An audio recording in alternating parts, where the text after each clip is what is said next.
Ah, ang kwento ng picture na yan nung kami mag-guerrilla at may opisina doon sa Quezon City, sa Camias, ay doon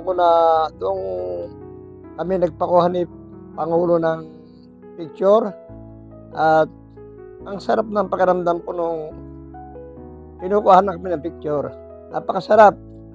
Para ba ang pakiramdam ko noon, ako'y safety ang buhay ko nung kasama ko si Father Lahi. Nung ako mag-back to Christ, noong 1999, malubha ang karamdaman ko noon. Marami akong pinuntahang manggagamot, albularyo, doktor. Pero hanggang sinabi sa akin ng doktor na hindi ka na magtatagal dahil sa dami mong sakit. Pero noong 1999, naisipan ko magbukas ng transistor ng aking tiya. Alas 4 na madaling araw, ang 9 ng Pebrero, araw ng Martes. Pinihit ko ng bahagya, ang nagsasalita si Father Lahi, tapos si Lerber, at inukwento niya na kahit na anong iyong karamdaman, kahit na may tanin ng buhay mo, gumamit ka lang ng pananalangis ng buhay, gagaling ka.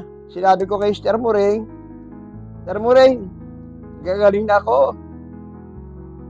Alam mo, nung titigan ko si Pangulo, mula ulo hanggang paa, sabi ko sa aking sarili, hindi ito ordinaryong tao. Tinanggap ko siyang sinugo talaga ng bugtong by Diyos. Kaya lahat ng produkto hanggang sa mga cookbook, lahat ng produkto ng Back to Christ, marami akong binibangis. Yung mga gamot ko ng napakarami sa iba-ibang sakit, hindi ko na ginalaw. Ang aking iniinom na araw-araw, pananalangis ng buhay. Ngayon, nung 2 linggo, nagpunta ako sa doktor. Sabi sa akin ng doktor, parang yung sakit mo, unti-unti nang nababawasan.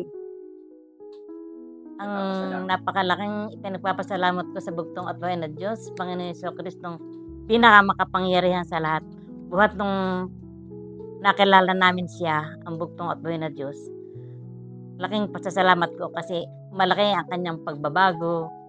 Unang-una ay natuto siya sa Bible, yung pinagkalooban siya ng bugtong at buhay na Diyos ng karunungan espiritual. Yun ang labis na ikinututuwa ko sa kanya.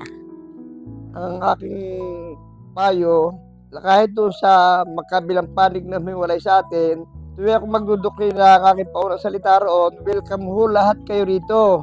Kahit na anong kulay kayo rito, mga kapitbahay, at sana ho, yung ating pagkakawatak-watak ay mabuong muli at magsama-sama tayo ng totoong nagmamahal at totoong may takot sa Diyos. Ako po si Brother Bert. Ako po si Sister Muring. Tatak Original since 1999. Happy Foundation Day and happy birthday, Father Lahi.